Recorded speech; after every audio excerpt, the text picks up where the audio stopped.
It's Sunday night, 10:47 p.m. You're lying in bed, scrolling, and suddenly it hits you. Tomorrow is Monday, and you have no idea what you're walking into. That essay, the quiz, the group project. Wait, what's actually due this week? Your heart's racing. You're opening Canvas in a panic, and you're thinking, how did I let this happen again? I lived that exact moment every single Sunday for 3 years, until I found a system that changed everything. Here's the truth. Most students don't fail because they're lazy. They fail because they're reactive. You wake up Monday with no plan. You're making decisions on zero sleep. You're constantly putting out fires instead of getting ahead. And by Friday, you're burned out, behind, and already dreading next week. I was stuck in this cycle until I realized something. The most productive people don't work harder during the week. They plan smarter on Sunday. So I started doing this 90-minute Sunday reset routine, and it literally saves me 10+ hours every single week. Not because I'm some productivity robot, but because I stopped wasting time deciding what to do and just started doing it. Let me show you exactly how this works. Step 1, brain dump everything. Sunday afternoon, I do this around 3 or 4 p.m. I sit down with a blank page and just dump everything in my brain. Every single thing that's taking up mental space. Finish history essay intro. Study chapter 7 for bio. Reply to the group chat. Do laundry. Call mom back. Figure out what's due next week. All of it. Big stuff, little stuff, school stuff, life stuff. Don't organize it. Don't judge it. Just let it flow. Here's what happens. You think you have 10 things to do, but when you actually write it all out, it's 30, sometimes 40. And suddenly you realize why you've been feeling so overwhelmed. Your brain isn't built to track 35 different things while also trying to focus on actual work. That's impossible. But once it's on paper, it stops being this scary, chaotic cloud and becomes just a list. And lists are manageable. I'll never forget the first time I did this. I was drowning in midterms, convinced I had so much to do. I wrote it all out, 38 things, and I just stared at it like, yeah, no wonder I can't breathe. But here's what was wild. When I actually looked closely, half of those things took less than 10 minutes. Email professor, submit that form, charge my laptop. But because they were floating around in my head, they felt the same as the big stuff. So I'd been carrying this mental load of, I have so much to do, when really, I just needed to knock out 15 small tasks and focus on 5 big ones. That realization alone changed everything. Step 2, sort everything into 3 categories. Go through your list and label everything. Must do. Has a deadline this week. Non-negotiable. Affects your grades or commitments. Should do. Important but flexible. Long-term stuff that moves you forward. Could do. Nice to have. Life maintenance. Not urgent. Here's an example from my actual list last week. Must do. Finish history essay. Due Wednesday. Study for bio quiz. Friday. Group meeting Thursday 6 p.m. Submit financial aid form. Friday. Should do. Start reading for next week. Calc practice problems. Update resume. Organize notes. Could do. Deep clean room meal prep. Watch that documentary. Reorganize Google Drive. Now here's the most important rule. Your must-do list should only have 3 to 7 things. That's it.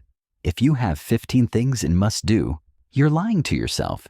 You're setting yourself up to fail because you're telling yourself everything is equally urgent, which means you'll spend the whole week in panic mode trying to do it all. And when you don't finish, you'll feel like a failure. But the truth is, most weeks only have a handful of things that actually need to happen. Everything else? It's important, sure, but it can wait. Be ruthless here.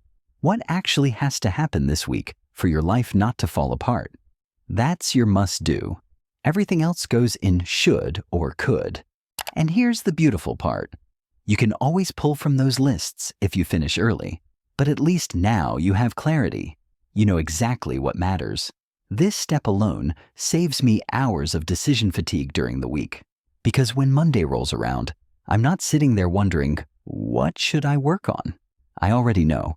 Step 3, map out your entire week. Pull up your calendar. I use Google Calendar, but paper works too.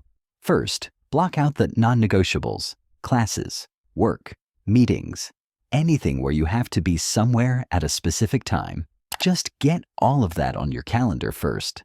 And honestly, this step alone is eye-opening because you'll realize you have way more free time than you thought.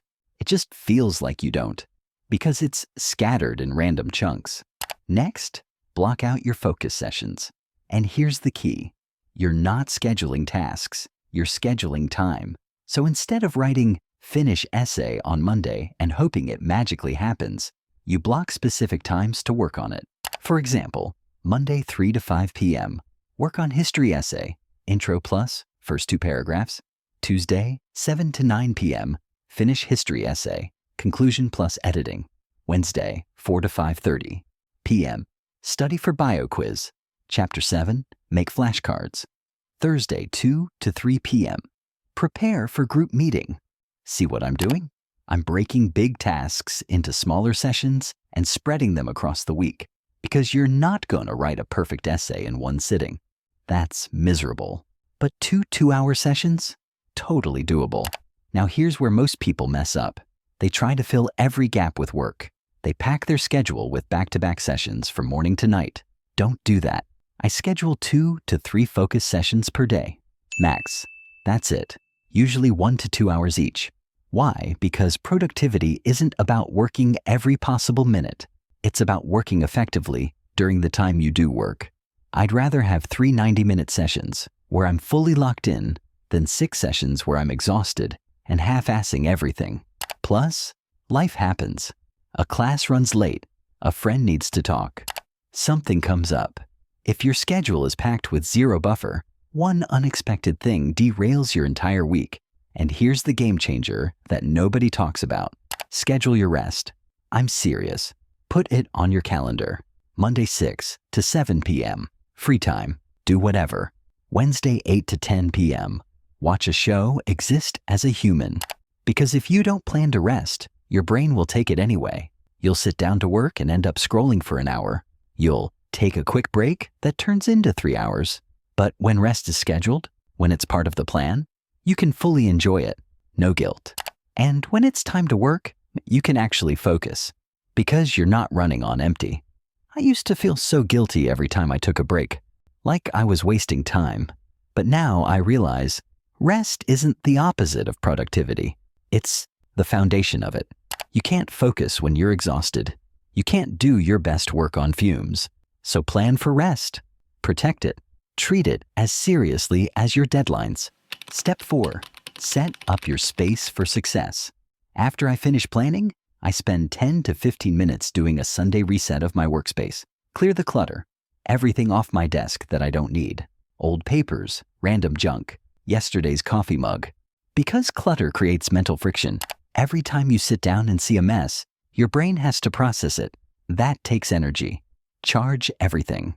Laptop, phone, headphones, whatever you use. Nothing kills momentum like sitting down to work and realizing your laptop's at 10%. Set out your materials. I look at my calendar and see what I'm working on Monday, and I pull out everything I need for that first session. Essay? I open the document, pull up sources, leave it ready. Studying? I get out my textbook, notes, flashcards. Why? Because the hardest part of starting isn't the work. It's the friction of getting started. If Monday morning comes and you have to dig through your backpack, log into 3 websites, remember your password, you've already lost. Your brain will find any excuse to procrastinate, and every little obstacle gives it an out. But if everything's right there, if you can just sit down and immediately start, you remove the friction. Starting becomes automatic. Step 5. Do something that actually recharges you. This is the step people skip, and it's the reason they burn out by Wednesday. After I finish my Sunday reset, I do something that has nothing to do with school, nothing to do with productivity, something that just makes me feel human again. For me, it's usually go to the gym, cook an actual meal, call a friend, go for a walk without my phone, read something for fun. For you, it might be video games, painting, a movie, taking a nap. It doesn't matter what it is. What matters is that it fills you up instead of drains you. Because here's the thing, you can have the perfect plan, the perfect schedule, but if you go into Monday already running on empty, it won't matter. You'll hit Tuesday exhausted. Wednesday, you'll want to give up. By Thursday, you're behind again, and you'll think, see, the system doesn't work. But the system isn't the problem. The problem is that you're trying to be productive while ignoring the fact that you're a human being who needs rest, connection, and joy. Productivity isn't about grinding yourself into the ground. It's about working sustainably. So take care of yourself, not as a reward for being productive, but as a requirement for it. Okay, real talk. Some of you are thinking, I don't have 90 minutes on a Sunday to do this. I get it. Sundays are busy. Maybe you work. Maybe you're exhausted. But let me ask you this. How much time did you waste this week? How many hours did you spend staring at your computer, not working, just feeling anxious? How many hours did you lose scrambling because you forgot something? How many hours redoing work because you rushed through it without a plan? I'm willing to bet it was way more than 90 minutes. This routine doesn't cost you time. It buys it back. And honestly, once you get good at this, it doesn't even take 90 minutes. I can knock it out in an hour. But even if it took 2 hours, would you trade 2 hours on Sunday for 10 plus hours of clarity and peace during the week? I would. Every single time. And here's the thing nobody tells you. The biggest benefit isn't even the productivity. It's the mental freedom. When you don't have a plan, you're always half thinking about school. Even when you're relaxing, you're watching a show but wondering, should I be studying? You're with friends but stressed about that thing you need to do later. You're trying to sleep but your brain's making lists. That constant low-level anxiety? Exhausting. But when you have a plan, when you know you've handled everything, you can actually relax, guilt-free. You can be fully present with friends. Go to bed without spiraling because you know you're on top of it. And that peace of mind, worth way more than 90 minutes. All right, let's bring it all together. Here's the complete Sunday reset routine. Step 1, brain dump everything. Get it all out of your head onto paper. Step 2, categorize into must do, should do, could do. Be ruthless. Only 3 to 7 things in must do. Step 3, time block your week. Schedule 2 to 3 focus sessions per day. Leave buffer time and schedule your rest. Step 4, prep your environment. Clear clutter. Charge devices. Set out what you need for Monday. Step 5, recharge yourself. Do something that fills you up. Rest is a requirement, not a luxury. That's it. That's the system. Do this every Sunday, and look, your life won't be perfect. You'll still have hard weeks. Things will still go wrong, but you'll have a foundation, a system, a way to navigate the chaos without losing your mind. And over time, this becomes automatic. You'll just naturally know what to do, when to do it, and how to take care of yourself. I don't know what you're dealing with right now. Maybe you're crushing it. Maybe you're barely hanging on. Maybe this semester's been the hardest one yet. But here's what I know. You don't have to be perfect. You don't have to have it all figured out. You just have to be intentional. You have to give yourself a chance. That's what this routine is. It's not about becoming a productivity machine. It's about giving yourself the tools to succeed without destroying yourself in the process. Because you deserve to get through the week without constant panic. You deserve to do good work and have a life. You deserve to feel proud instead of just surviving. So try this. Just once. This Sunday. Sit down. Make your list. Plan your week. Take care of yourself. And see how Monday feels. I'm betting it's gonna feel different. Here's what I want you to do right now. 1. If this helped, hit subscribe. I make videos like this every week. 2. Drop a comment. What's stressing you out most about this week? What's on your must-do list? Let's talk about it. 3. Screenshot this or bookmark it, because Sunday's gonna come and you'll need the reminder. And look, I know some of you are watching this at 11 p.m. on Sunday thinking, it's too late now. It's not. Even if you just do a quick 20-minute version tonight, brain dump. Pick your top 3 priorities. Block out one focus session for tomorrow. That's better than going in blind. You've got this. Future you, the version on Friday who's not panicking, who actually got everything done. That version is going to be so grateful you did this. So do it for them. Stop scrolling. Open your Notes app. Let's get your week set up right. I'll see you next week. Now go plan. You've got a week to win.